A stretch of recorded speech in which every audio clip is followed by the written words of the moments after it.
a partir de este momento. Ya. Entonces, volvemos a la página de condivisión.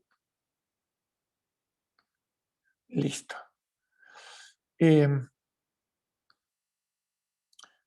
Y acá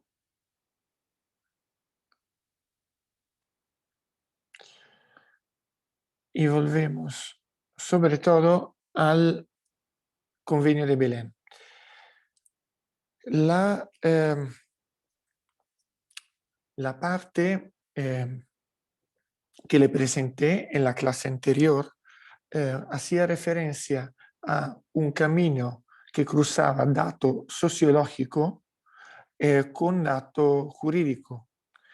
Es un debate de por sí inseparable, porque, eh,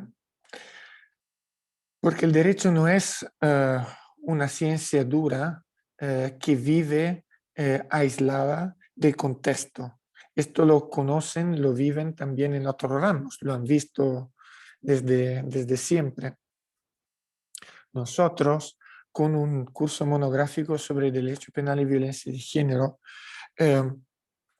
realmente nos ocupamos de un tema contingente, de un tema que está a diario a nuestra atención, pero no surge de la nada.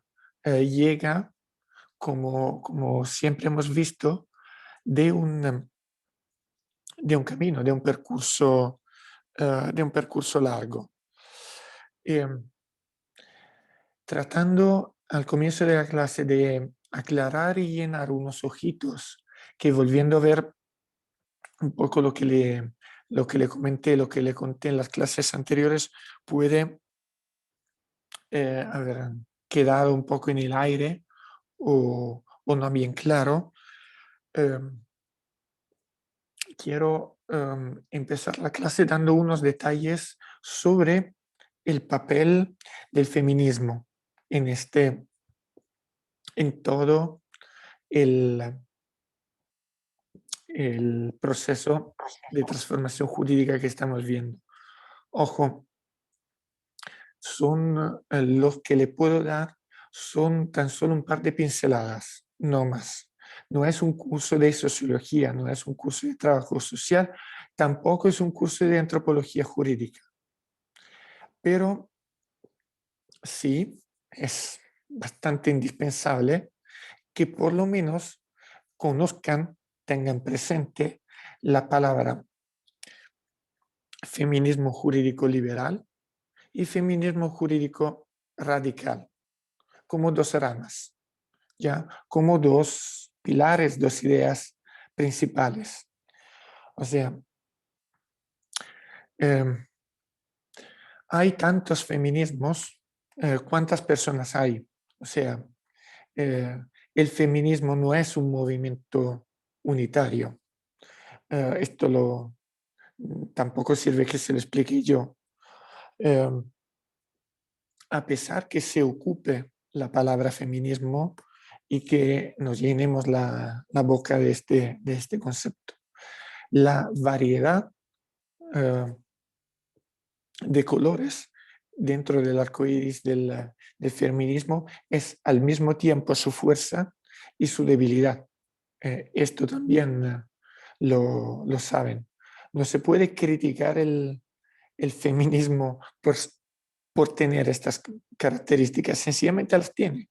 O sea, porque no es una doctrina política en sentido estricto. Corresponde a se basa en un vivir de las personas.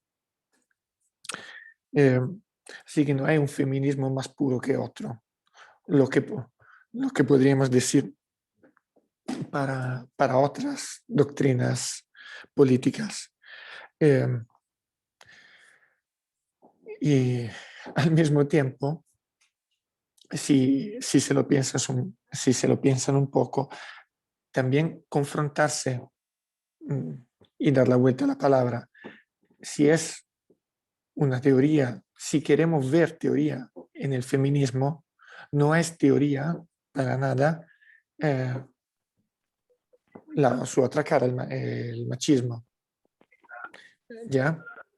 No son, no es que acá estamos estudiando desde el punto de vista sociológico un binomio eh, político como puede ser derecha-izquierda, por ejemplo, ¿ya?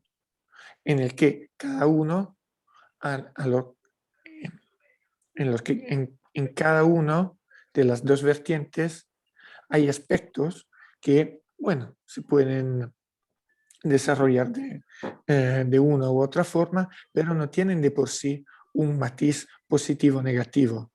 O sea, la, la idea de igualdad propia de la izquierda, la idea de libertad propia y profunda en la derecha, así como ideales en contextos de teoría de las doctrinas políticas, no tienen de por sí una sección positiva o negativa, mientras que sí los conceptos que vemos y que discutimos cuando hablamos de feminismo y masculismo, feminismo y más bien machismo, no se corresponden así. Y le hablé de arcoíris feminista. Dentro del feminismo seguramente hay algo más detallado, más cercano a nuestra materia, que es el feminismo jurídico, o sea, juristas que transponen su discurso jurídico en la vertiente feminista y una doble mm, posible visión, más bien liberal o más bien radical. O sea, eh, el feminismo es ese binomio, no es un binomio global, ya es más bien un binomio que se puede distinguir en la doctrina norteamericana. Ni siquiera de forma así evidente en la doctrina feminista europea, ¿ya? Pero nos sirve, o sea, contárselo es funcional eh, por los efectos que tiene en la elaboración del material jurídico que hemos visto y que veremos, ¿ya? La idea propia del feminismo liberal, que no es un feminismo light, un feminismo jurídico más liviano, para nada. Pero eh, se llama liberal porque corresponde a una idea propia de la visión política liberal que considera la base en los derechos individuales y individua en el concepto de discriminación eh, el problema principal desde el punto de vista jurídico de la eh, posición subalterna que tiene la mujer en, en el contexto social, político y etcétera. ¿Ya?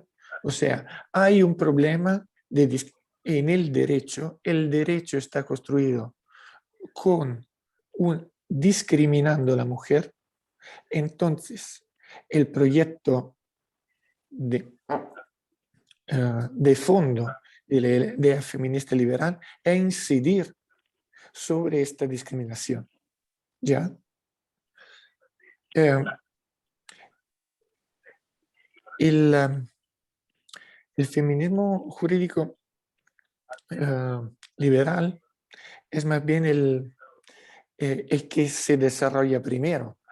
Uh, incluso en la idea de las sufragistas que vimos como primera ola feminista la pasada, en la clase pasada, si se acuerdan, hay esta idea de hacer pasos adelante para llenar un vacío y ponerse en la misma posición jurídica.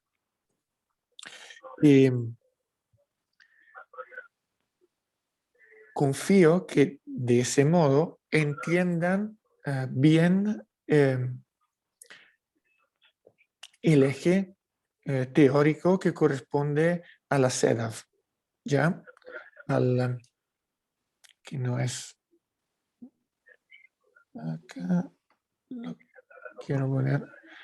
La Convención sobre la Eliminación de todas las formas de discriminación contra la mujer es el primer documento que le nombré, el de 1979, de la Asamblea, adoptado por la Asamblea General de Naciones Unidas y luego abierto como convención.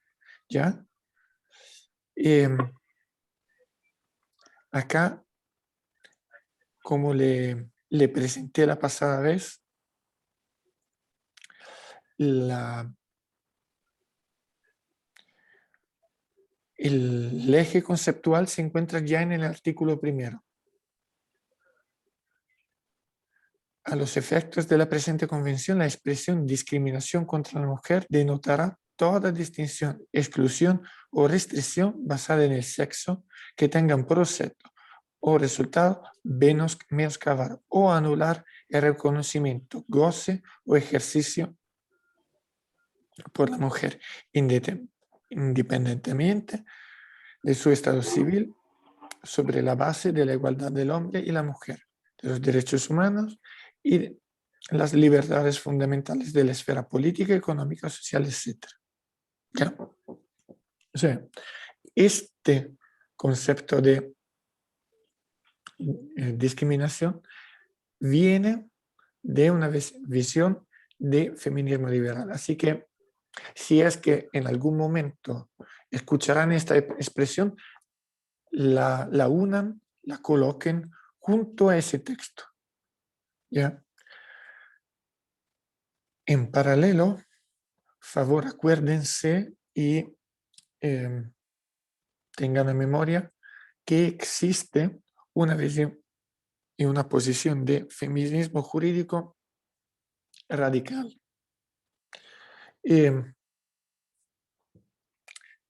Uno de los nombres más conocido es lo de McKinnon. Disculpen, es que pasando de McKinnon, ¿ya? En Estados Unidos. O también la Davis, como figuras, como, digamos, personas más conocidas e ilustradas con esa visión. Pero, insisto, no hay autores puros, representantes de ningún de los dos árboles, o mejor dicho, pilares de la visión feminista jurídica. La idea central sin embargo, del feminismo jurídico radical se puede considerar en la visión de poder. O sea, más allá de una discriminación en términos formales, dicen las feministas radicales, aunque llenemos todos los hoyos legislativos que nos distinguen de la posición masculina, favorecida por el derecho, hay que considerar el desequilibrio referido a un dato de hecho, no de derecho, que se refiere al poder y a la violencia. Si no lo consideramos, si no nos damos cuenta que este elemento si sigue persistiendo, nuestra carrera para la igualdad entre las hombres y mujeres siempre será una carrera destinada a fracaso. Esto me importa. A propósito de ¿por qué insisto en estos conceptos, en estas ideas? ¿Por qué? Porque de lo contrario, sería bastante fácil criticar posiciones genéricamente feministas sobre cualquier cosa, porque sosteniendo y diciendo que, bueno, ni siquiera las feministas se ponen de acuerdo. Es que no estamos hablando de una organización cerrada, no es un club con 10, 100, 1000 personas que pueden hacer asamblea y votar sus propuestas. Es un grupo enorme de los cuales hay quien forma parte. Lo único para formar parte de ese grupo, de esa agrupación, es autodefinirse parte de ese mismo grupo. Y, o sea, en la medida en que yo diga que soy feminista, lo soy. Y nadie me lo puede contestar. O mejor dicho, sí me lo contestan, pero yo pude seguir diciéndolo y otra persona podría decir que sí, que es verdad que lo soy. Ejemplo que tiene también consecuencias jurídicas. Piensen, por ejemplo, en un tema como el tema de la prostitución. ¿Ya? La prostitución, que es un tema que tiene una vertiente jurídica importante, claro, porque hay países que prohíben penalmente esa actividad. Estamos hablando de personas adultas, ¿ya? No sobrecompliquemos el problema, ¿ya? El hecho que eh, personas adultas, titulares de sus propios derechos, eh, pasen cantidades de dinero para conductas de tipo sexual, de X tipo, ¿ya? Eh, en el horizonte feminista podemos tener tranquilamente posiciones que respecto de un tema como este lo consideran libre ejercicio de la voluntad de las personas, incluso elemento de apoderamiento de de la, de la mujer que dispone en la forma máxima de su libertad, incluso uh, vendiendo su cuerpo, y otras que lo critican, otras y otros que lo critican fuertemente, diciendo que eh, es una forma de eh, ocupación, de apoderamiento, porque quien manda, quien paga, quien elige, siempre es el hombre. Hay esa crítica profunda detrás. Y esto, como ven, tiene un contacto jurídico evidente, porque de 180 países que hay en el mundo, hay quien la prohíben derechamente, cualquier actividad que sea relacionada o se pueda relacionar con prostitución está completamente prohibida, y al otro lado hay varias gradaciones, y al otro lado hay quien lo permite sin, eh, sin menores eh, restricciones, siendo, como a menudo ocurre, la mayoría de los países colocados en un medio gris entre varias tipologías de aspectos regulativos y prohibitivos al mismo tiempo, con un marcado sí pero o no pero. Ya, esto había quedado un poco en el aire en los discursos de la pasada vez. Otro elemento que no profundizamos y sin embargo hay que empezar a eh, considerar, en los cuales, y en esto sí, por favor, que empiecen a opinar y eventualmente contestarme, ¿ya? Es la conexión de lo que estamos viendo con los así llamados crímenes de odio, ¿ya?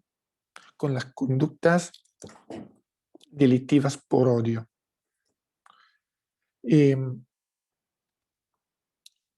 No lo hice antes porque en la primera clase insistí sospechando, poniendo en ustedes el gusano de la duda eh, respecto de ocupar etiquetas. Si ocupas la etiqueta, puede, en realidad te estás subiendo en los hombros de otra persona que inventó esa etiqueta y estás mirando al fenómeno con sus gafas, con sus propias gafas. Lo que te puede facilitar en unos casos, pero digamos, tienes que saber que estás confiando en él, ¿ya? En quien introduce este concepto, ¿ya? Y creo que justamente las páginas que les pasé explican de forma clara el contacto que hay entre nuestros argumentos, nuestros temas y el discurso del crimen de odio, el hate crime, el hate speech, el discurso odiador.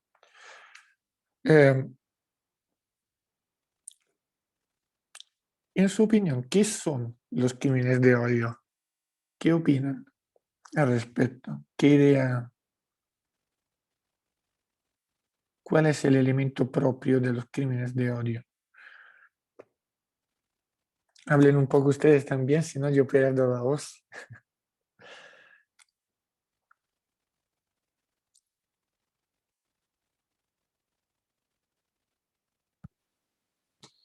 Profesor, Sí. que se dirige contra un grupo que tiene una característica en particular. Bueno, hágame un ejemplo.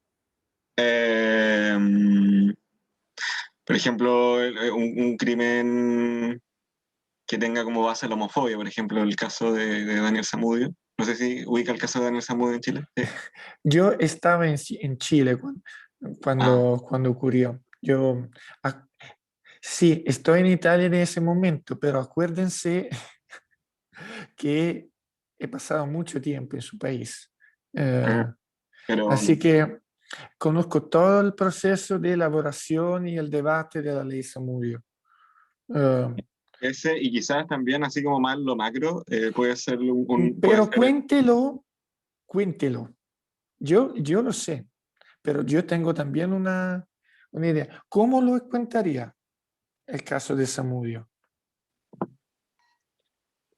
Así como relatando los hechos. Relatando los hechos, ¿sí? Porque solo, fíjense siempre, hay que, ustedes son juristas, su base es el hecho, no el derecho. El derecho es el instrumento que les sirve para leer hechos, ¿ya? Entonces, cuando aplican una categoría, la parte, es claro que cuando tienen que rendir examen le piden el derecho, ¿ya? Pero la parte gorda de un fallo la parte decisiva es la primera parte, no la segunda. ¿Ya? Argumentar en derecho, al final al cabo, sí, se encuentra un camino. Nos podemos apoyar en los hombros de otros. Pero cuando ustedes leen los hechos, ahí están solos. Y es su responsabilidad. Entonces, Pablo, cuéntenos su versión de los hechos. A ver, de lo que me acuerdo, porque igual fue Sí. hace tiempo. Eh, Ocurría que había un joven con una condición homosexual, Ujú. joven, creo que tenía 20 años, ¿no? Sí. Sí. Que estaba en un parque y a medida que se iba haciendo tarde, o sea, como en el transcurso de la tarde, se dio cuenta que un grupo de hombres lo estaban mirando y luego cuando él se iba a ir en la noche, lo atacan brutalmente, así como casi un acto de tortura. Y lo queman con cigarro, le dibujan esvástica. Eh, entonces, finalmente ahí hay como una serie como de elementos como lo explicaba recién, como la condición sexual.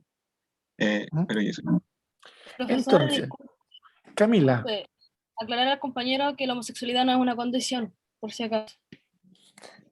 ya, Ya, bien, creo que Pablo, apóyate mucho en... sé que tenían la emoción de un profesor que eh, te hace una pregunta inesperada, ¿ya? sí, Eh, sí. pero cuida, eh, em, lo hizo, fue un poco fuerte, pero Camila lo hizo bien. O sea, cada palabra cuando sale eh, no nos sale mal. Eh, corresponde a lo que algún día, en algún momento, hemos pensado. Entonces, nos, nos ayuda a corregirnos, ¿ya? Más allá de esto, favor, consideren, empezamos a profundizar el cuento que nos dio vuestro compañero, ¿ya? Ustedes me hablaron de un grupo, pero acá el pobre Samudio era una persona sola, ¿no? Y el grupo era el grupo que hizo la conducta. Que lo atacó. De hecho, él estaba borracho en el parque, o sea, venía como de una fiesta y él fue a su parque favorito, San Borja, como a descansar en la noche, a pasar la ¿Mm? madrugada, y ahí fue donde estos sujetos lo atacaron. Lo atracan. Entonces, bien, entonces, para tener un delito de odio, no nos sirve un grupo. La víctima, tenemos una víctima directa que puede incluso ser un individuo particular. ¿No es cierto? Ya, primero. Entonces, nuestro sujeto pasivo puede ser una persona sola. Podrían ser dos o tres, pero uno basta. Es en términos no estrictamente jurídicos. La víctima es tan solo Samudio de ese caso.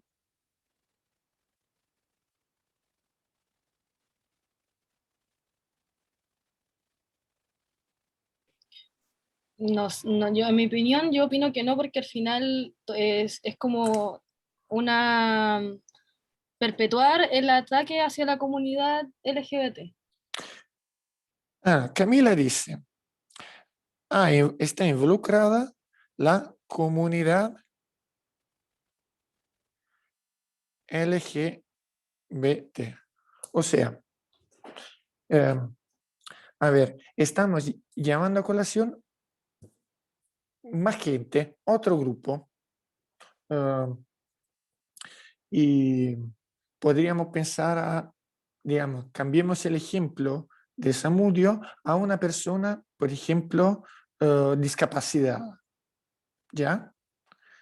Que tiene, y que ese grupo de malintencionados elige a esa persona por su condición de persona con cierto problema, por ejemplo, por cierto problema físico que tenga, ¿ya? Por cierto déficit que tenga o que evidencie en aquel momento, ¿ya? Entonces, si lo miramos desde el punto de vista del sujeto pasivo, más allá, acá sí que entramos en el derecho penal, más allá de quien sufre los golpes directamente, sujeto pasivo es también el grupo. El grupo que eh, cierta comunidad, cierto grupo religioso o más. Esta es la característica fuerte y principal que caracteriza los crímenes de odio,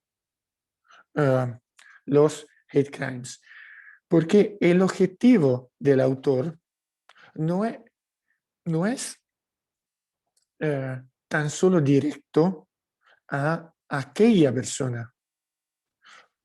Piensen, por ejemplo, que si al mismo pobre Samudio le hacían casi las mismas cosas, pero eso era porque en el grupo que lo atacó estaba un compañero de clase suya de cuando era en cuarto medio que lo odiaba por otros motivos, por otras razones. Se lo encuentra en el parque la noche X y, borracho como estaban todos, le dieron una paliza y, eh, y al final lo mata. ¿Claro? En ese caso, no hay un móvil que va más allá de castigar el propio Samudio por esa conducta precedente. ¿No es cierto? O sea, no es que cada vez, en toda circunstancia en que el pobre Samudio muriera de forma violenta, lo llamaríamos crimen de odio. Aunque él, digamos, eh, homosexual era y es. O sea, pero no es que cada vez que un homosexual muera podamos definir su homicidio como un homicidio de odio. ¿No es cierto? ¿Esto me entienden? Entonces, es algo que hace referencia a un elemento de móvil, a un elemento, fíjense, interno. O sea, nosotros no podemos ver en el cerebro de las personas. ¿Ya? Esto es claro. Y este es un motivo por el que para nosotros penalistas nos da y nos ha dado históricamente harto problema esta tipología de crímenes. Porque, Profesor, sí,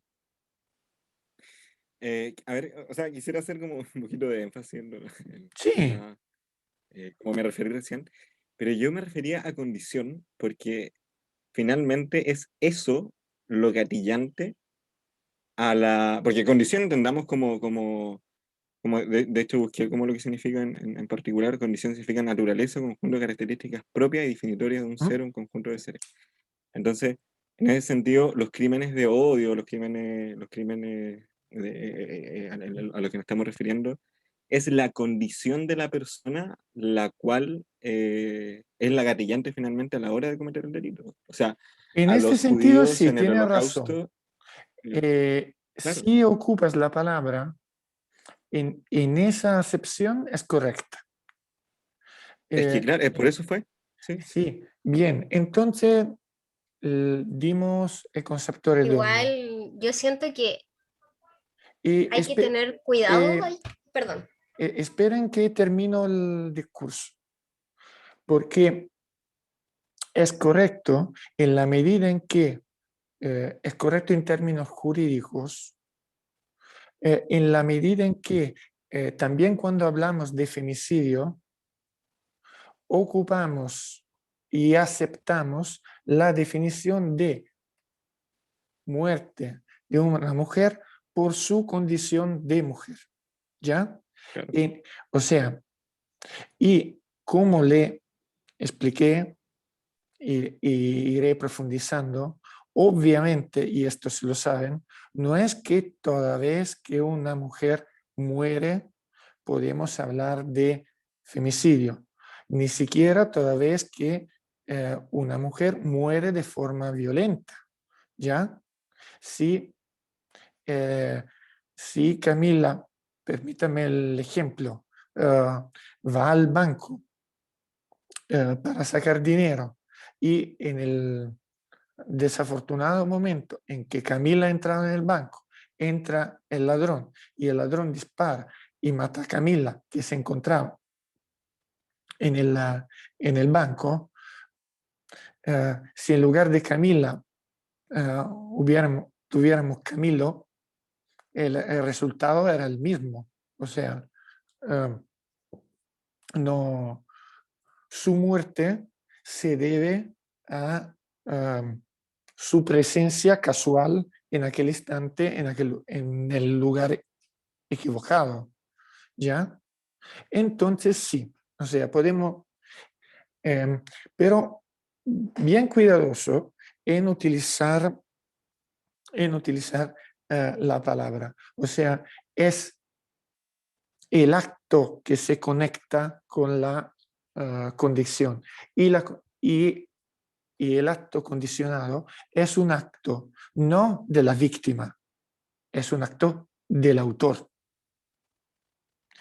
Un elemento complejo, muy complejo, porque es propio del elemento subjetivo, si se acuerdan lo que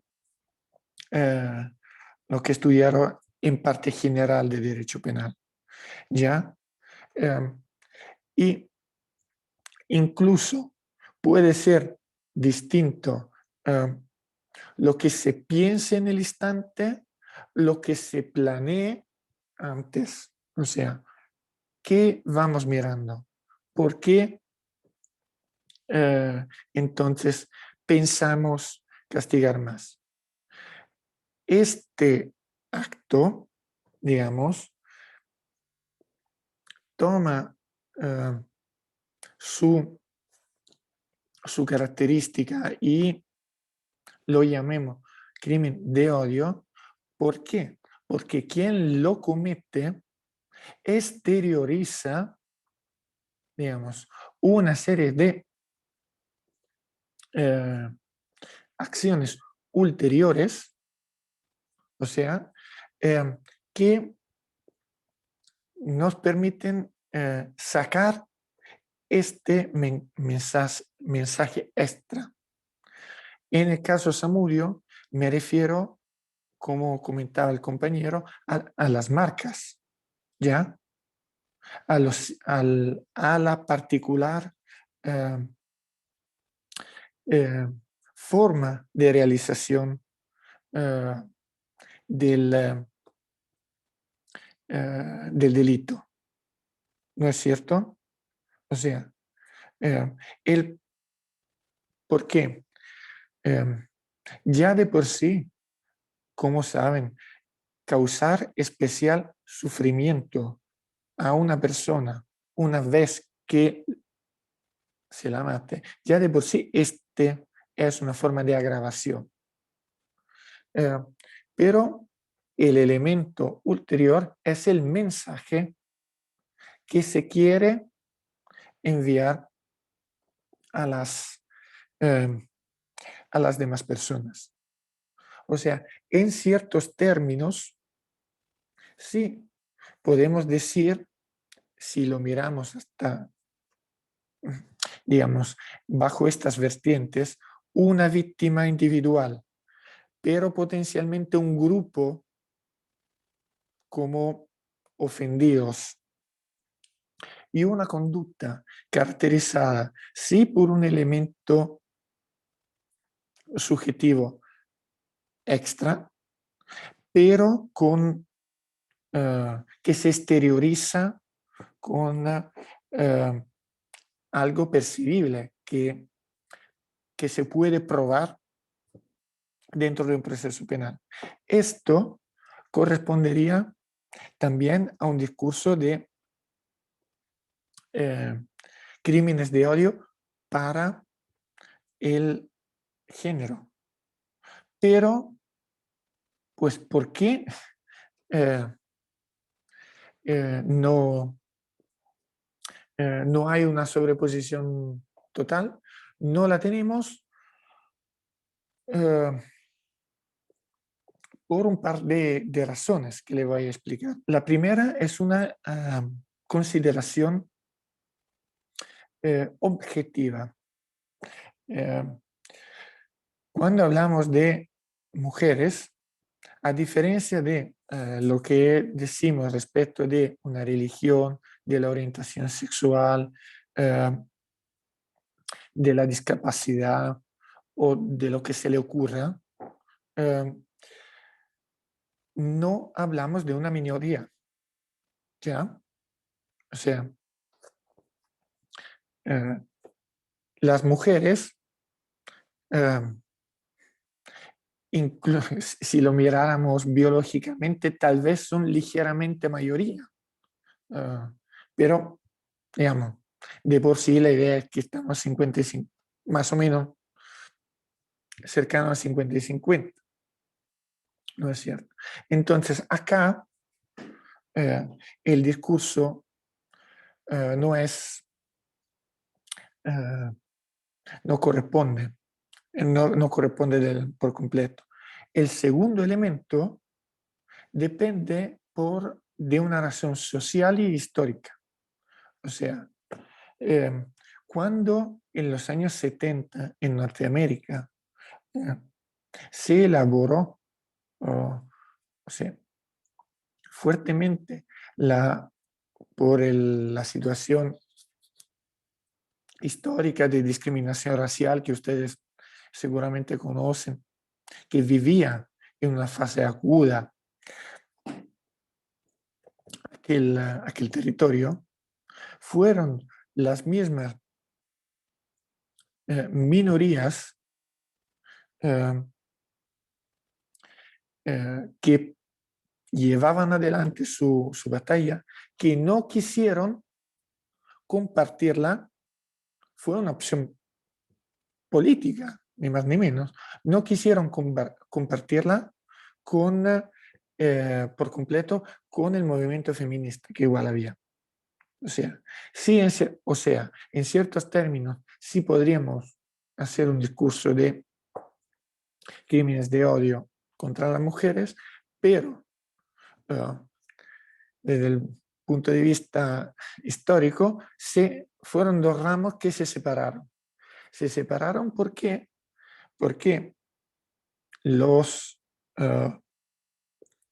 sobre todo, la minoría discriminada, creo que se puede decir negra, o sea, en castellano, sin ser ofensivo. Puede que, disculpen si me equivoco con la palabra. O sea, ese grupo sustancialmente dijo, bueno, nosotros impulsamos nuestra batalla por nuestra cuenta junto con las de otras minorías, porque de lo contrario perdería fuerza. alargándose el grupo, perdería fuerza.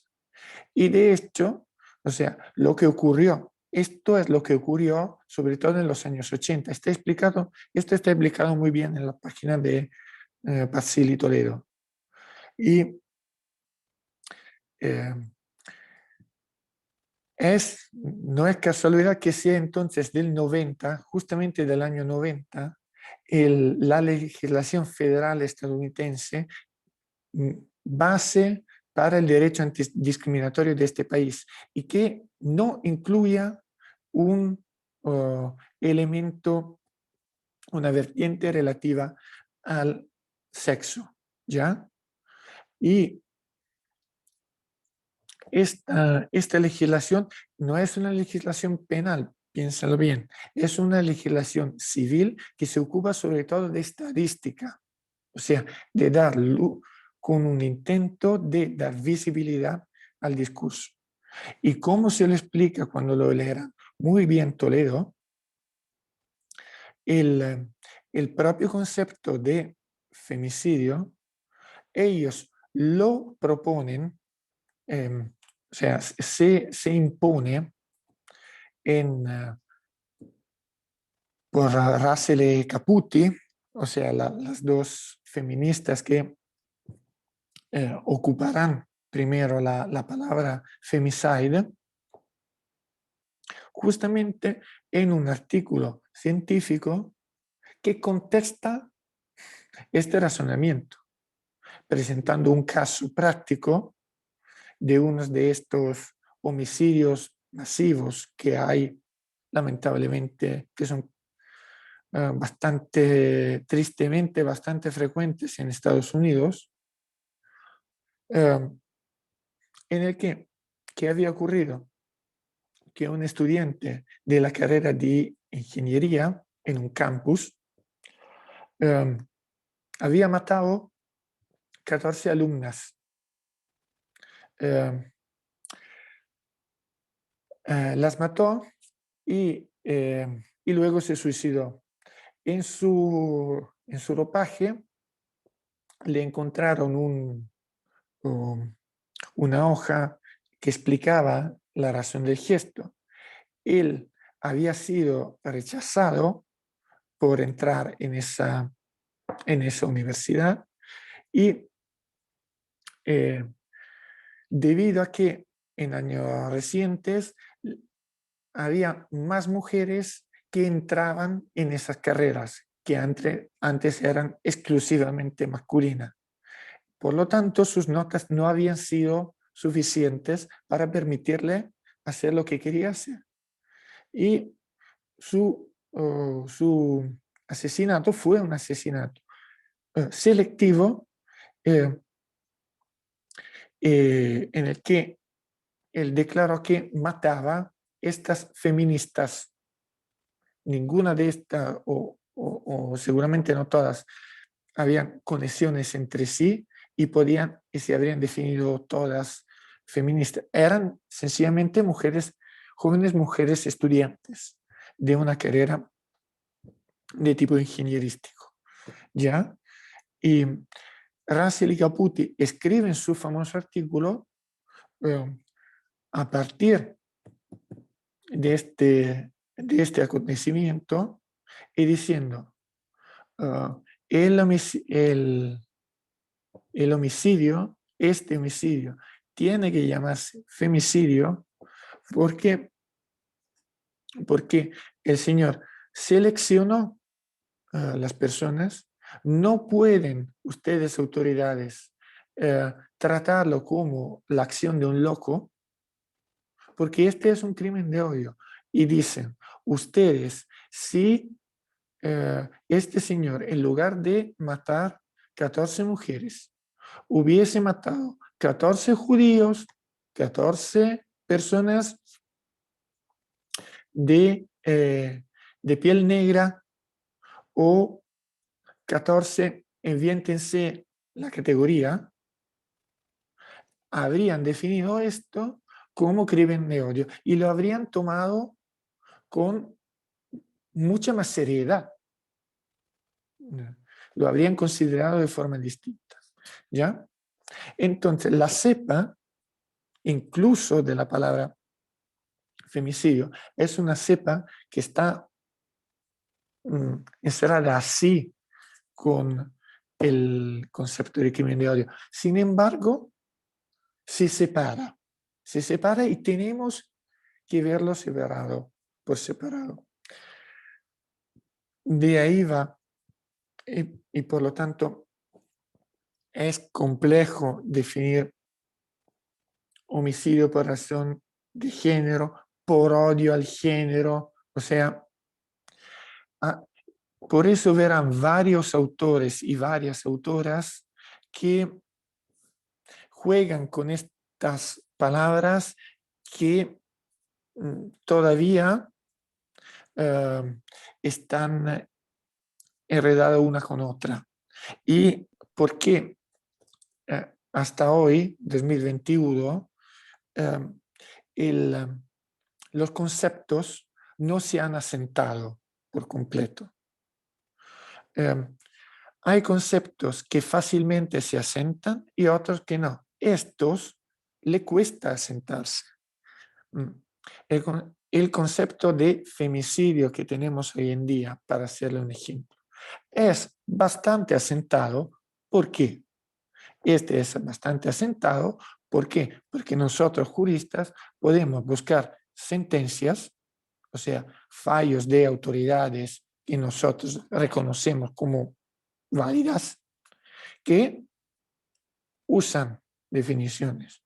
Mientras que entre un autor y otro, una autora y otra, sí podemos ver, bueno, esta trabaja en esa universidad, este vendió tantas copias de su libro, pero no es lo mismo, ¿ya? Entonces, estos conceptos que le voy aclarando y contando tienen un nivel de fluidez todavía complejo.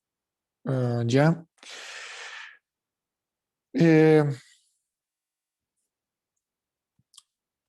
Estamos más o menos bien.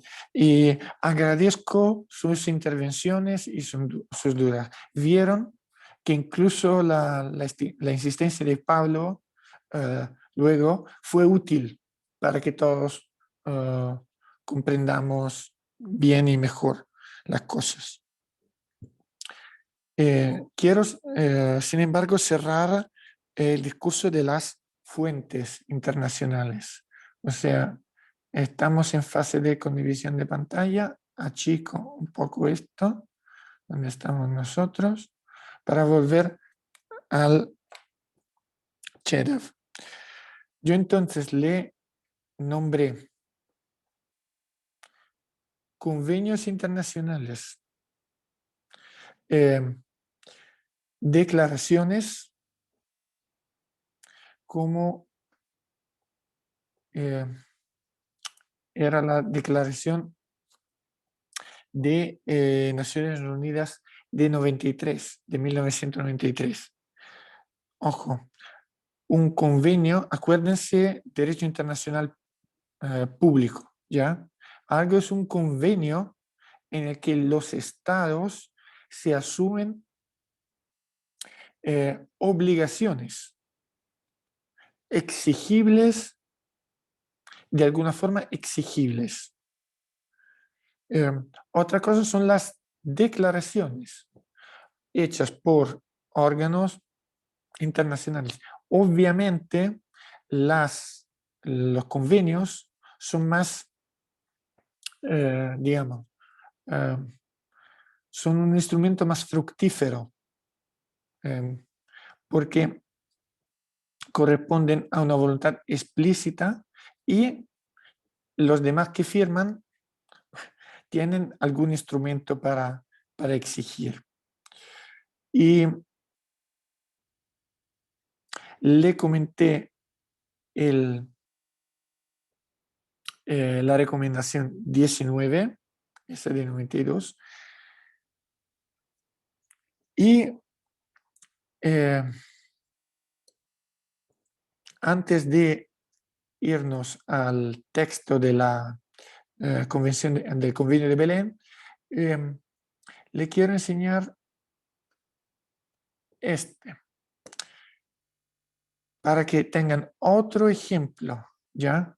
Este es el dictamen del Comité para la Eliminación de la Discriminación contra la Mujer a tenor del párrafo tercero del artículo 7 del protocolo facultativo del Convenio CEDAW. Y aclaración, el Convenio CEDAW tiene ese artículo 7 en un protocolo facultativo, que como los protocolos facultativos, como saben, son las adendas que se hacen después de un convenio internacional que ha tenido cierto éxito, que funciona entre las partes, y para hacer las cosas mejor, digámoslo así, se proponen implementaciones. O sea,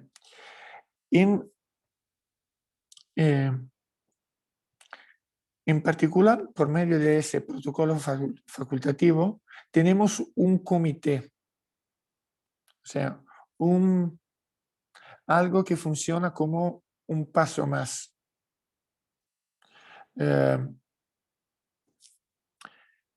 Yo le dije, mirando al convenio de Belém, lo poco que era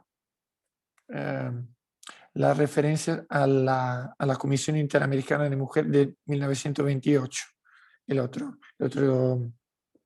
clase. Acá, sin embargo, se hizo un paso bueno, un paso más. O sea, dar un comité permanente, un cuerpo de personas que, entre comillas, cuidan la implementación. Me interesa que le echen una mirada porque, claro, no es un fallo este caso, es uno de los más conocidos entre los dictámenes emitidos por el Comité CEDAW. Como siempre, le daré referencia. ¿Ya? Es un caso ocurrido en Filipinas, ¿ya? Y que se ocupa en particular de dos aspectos.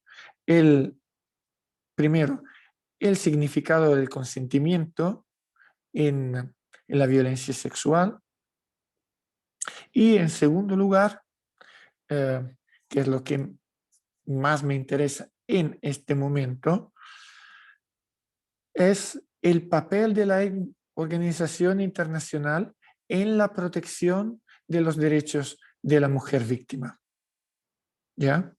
Porque, claro, si la señora Vertido, que presentó el caso, llegó a esta instancia internacional, significa que en su ordenamiento jurídico no encontró satisfacción a la necesidad que presentó. Bien, el comité no es un tercero, cuarto, quinto grado de juicio. Sin embargo, se hace cargo y se hizo cargo de una revisión de lo ocurrido y condenó el Estado de Filipinas, más allá de, no condenó al autor, no le corresponde. Estamos en ámbito de derecho internacional. La parte acá no es la señora Vertido contra el señor X, que vamos a ver si la violó o no. Es el Estado de Filipinas que, según lo que cuenta el caso y lo que explica muy bien, no tardó 8 años antes de empezar un procedimiento penal en contra del presunto autor, a pesar que la presunta víctima haya solicitado, haya impulsado las autoridades de su país a entregarle protección en los tiempos debidos, o sea, facilitando partes médicos bien puestos al día, o sea, realizados a poca distancia del presunto evento, y haya requerido un juicio en los tiempos debidos permitido por la legislación de su país. Digamos. Hay esa dimensión de defensa. Podríamos concentrarnos y hablar mucho también de lo que pasó en México, y lo veremos claramente, pero me importa que abrimos un poco el plano y damos la vuelta al mundo. No hablemos siempre solo de Norteamérica, Latinoamérica, Europa. No. O sea, vivimos en un mundo más grande y complejo que se ocupa también de situaciones ocurridas en Asia. Y su suerte es que tratándose de un acto, de un documento, de una organización del Grupo de Naciones Unidas, está tranquilamente en castellano. Es pública la versión castellana, aunque en mi opinión en unos puntos no menores difiera de la versión inglesa, igual es versión oficial. Así que en esto estamos tranquilos. Ya. Y este como ejemplo, el convenio de Belém, cuando lo miran, cuando lo leen y el convenio de Belém lo lean entero, lo tengan ahí entero, hablamos del artículo 2,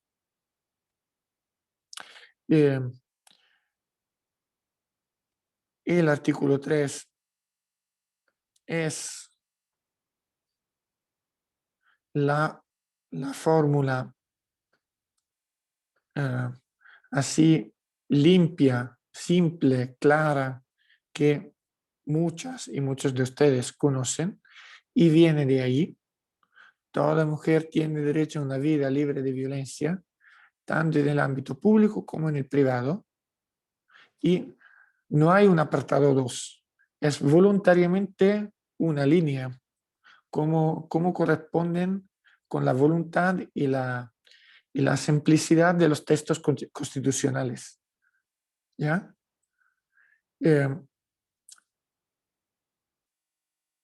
El capítulo 3, me importa que entiendan, luego se lo leen entero, pero que hay 2 partes, un artículo 7 y un artículo 8 que proponen distintas obligaciones.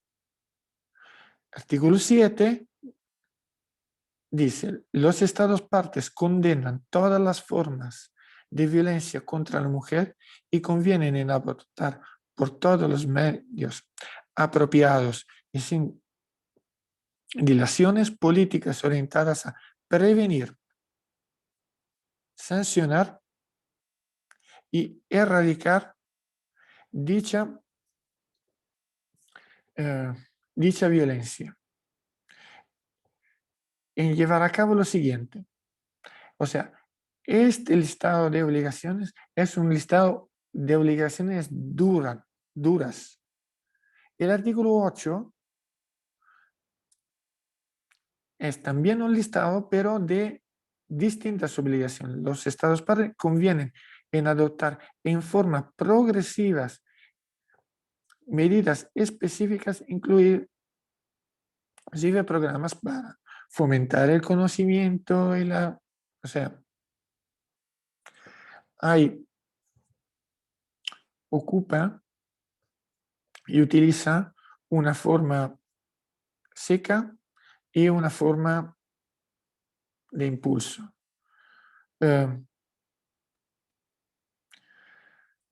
Leyéndolo, verán que incluso lo que está en el artículo 7, a 25 años de la aprobación del texto,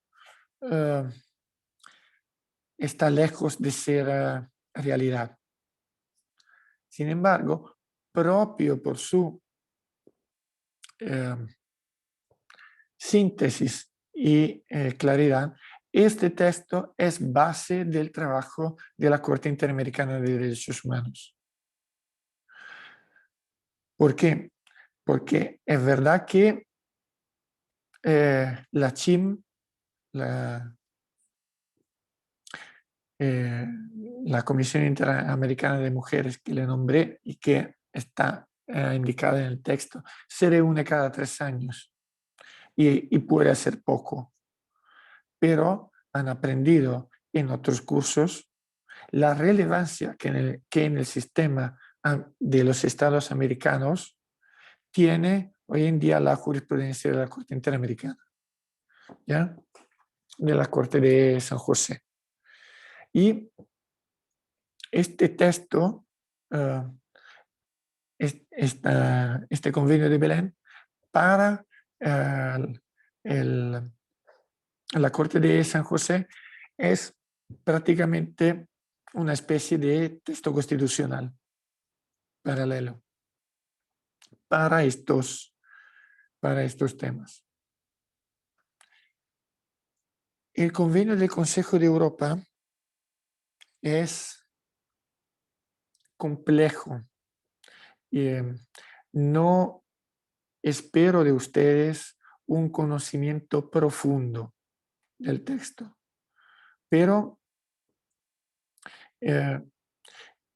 confío que conozcan su índice de capítulos, eso sí, y que conozcan unos elementos. O sea, a pesar de tener un artículo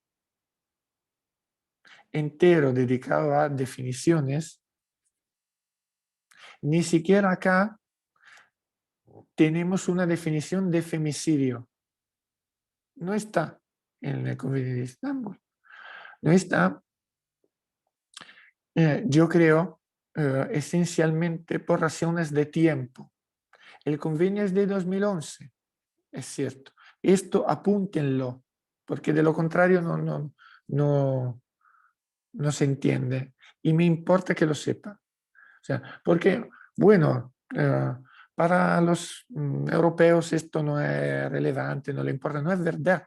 Es que cuando sale publicado el fallo del campo algodonero, que veremos, es el fallo de la Corte Interamericana, que primero, en 2010, ocupa la palabra femicidio, el convenio de Estambul prácticamente ya estaba escrito.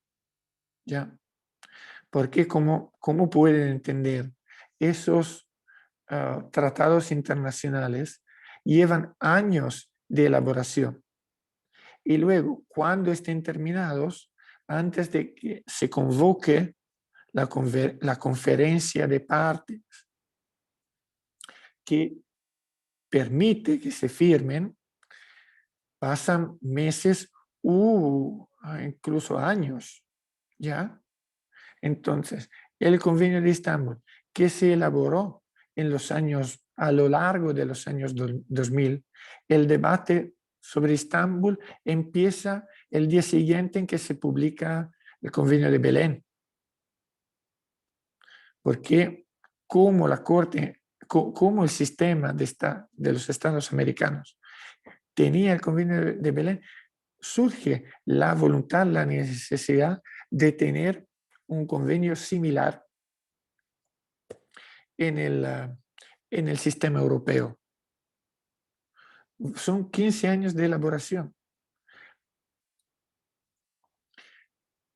A finales de los 15 años aparece el concepto de femicidio sellado por un tribunal tan importante como el tribunal de San José.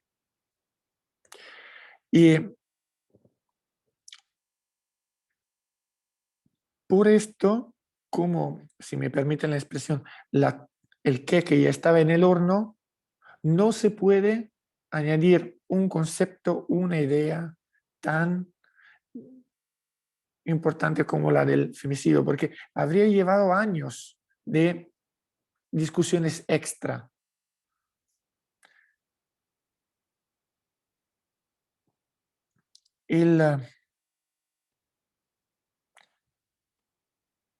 Por una parte, el convenio de Estambul es más grande, o sea, uno, el convenio de Estambul no tiene el concepto de femicidio. Dos, el convenio de Estambul es mucho más grande, tiene mucho más artículos del convenio de Belém. Tres, el convenio de Estambul se dedica, y lo ven en el título, violencia contra la mujer y la violencia doméstica. O sea, no alcanza separar esa cuestión. Ustedes saben, la violencia doméstica no es, y la violencia contra las mujeres son sectores que se cruzan seguramente, pero no se corresponden absolutamente por completo. Hay violencia contra la mujer que no se desarrolla en el ámbito familiar y hay violencia doméstica que no tiene nada que ver con las mujeres. El nieto que mata al abuelo o que maltrata al abuelo, dos varones, violencia doméstica, sí, nada que ver con mujeres. ¿Ya? Una joven violada en el baño de una discoteca, de un bar, nada que ver, por unos desconocidos que le drogaron la cerveza, nada que ver con violencia doméstica, ¿ya? Pero sí, seguramente, violencia contra la mujer. La Belém separa, considera la violencia contra la mujer, Estambul mezcla las dos. El otro elemento de distinción, entre las cosas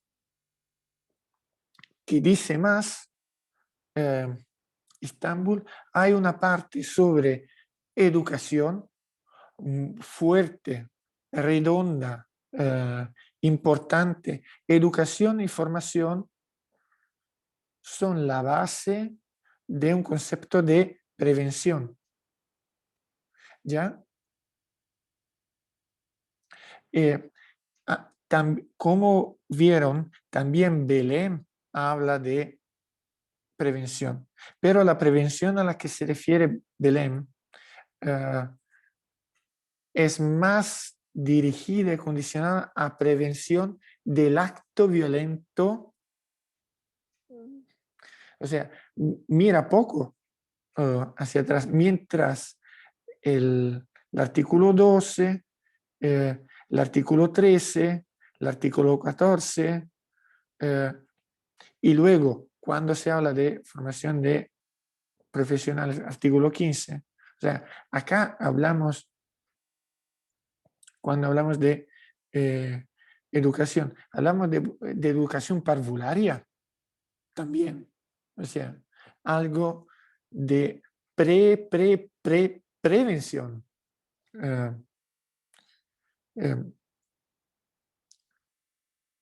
Y eso. El convenio de Belém es un convenio en el que hay un fuerte eje en lo penal. No completo, absolutamente, pero el peso es importante. El peso, por ser un convenio internacional, el peso del derecho penal en Estambul es importante, pero es medular también y explícito también un discurso de medidas civiles y familiares. ¿Ya?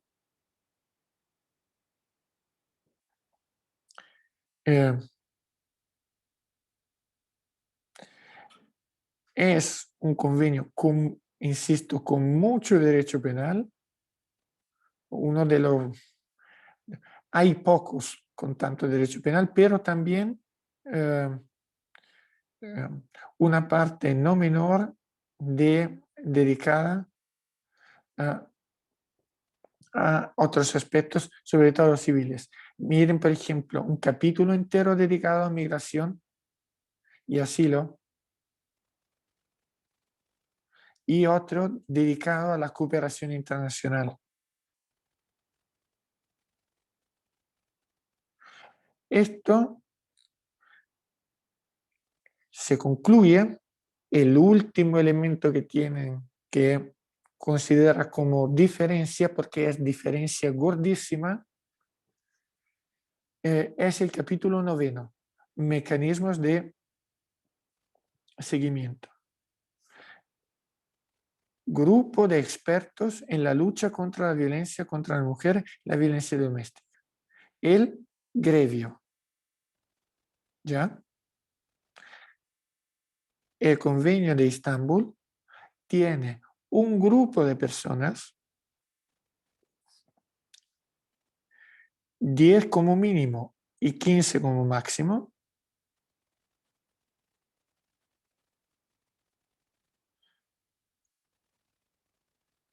con mujeres y hombres geográficamente equilibrada. Ojo, la mayoría, sin embargo, la gran mayoría de momento son mujeres, ¿ya?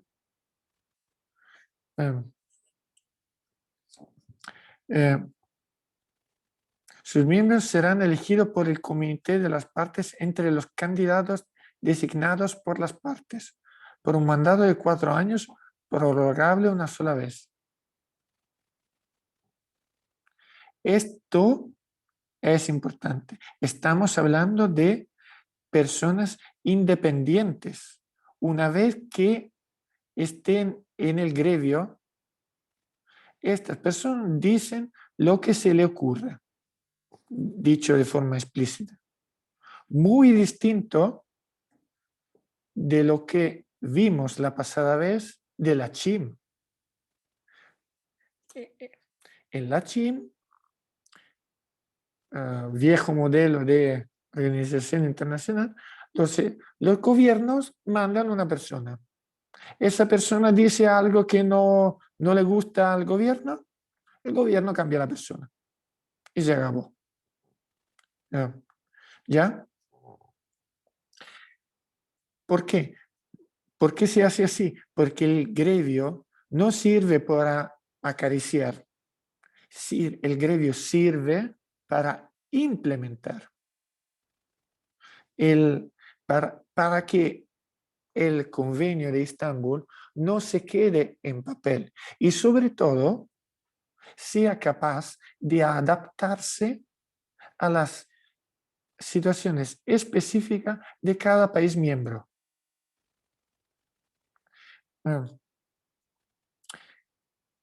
el gremio hace visitas periódicas en los países, o sea, unos cuantos cada ciertos años, pasa un par de semanas dentro de un país charlando con las autoridades gubernamentales y con las asociaciones más representativas de aquel país relacionadas con los temas de la convención. Por ejemplo, en cierto país puede haber una o más asociaciones que tienen la gestión de los refugios. ¿Ya? El gremio hará esto. Las irá encontrando. El gremio, al final de su visita, prepara un parte y lo hace recibiendo desde el país varios documentos. Un report, que en castellano no se dice report, ¿cómo se dice? ¿Un informe? Un informe. Ya. Un informe del gobierno y uno o más informes de otros grupos, asociaciones, etcétera. ¿Ya? Porque no es que al gremio le importe solo recibir lo que le cuenta el gobierno, que le dirá, mira que hicimos esto, mira qué bueno esto, mira qué bueno otro, que te enseño lo bueno. Sí, la dinámica que se crea es que el gobierno te enseña lo bueno y las asociaciones te enseñan lo malo, lo que falta. ¿Ya? Y al fin y al cabo, el gremio cierra presentando un informe final que hace como base para el sucesivo periodo. Hasta la próxima visita, vamos a ver unos años después las cosas que a cierto país le indicamos mejorar, vamos a ver si la mejoró o no. Así funciona. Y esto permite que los derechos civiles y políticos en estos contextos mejoren. Ya hicimos la hora. Yo en ese punto, en ese momento, considero cerrada la parte sobre documentación internacional y protección internacional. El lunes entramos directamente al sistema chileno, ¿ya? Entonces, al lunes a las 3 empezaremos hablando de la ley 20.066. ¿Ya?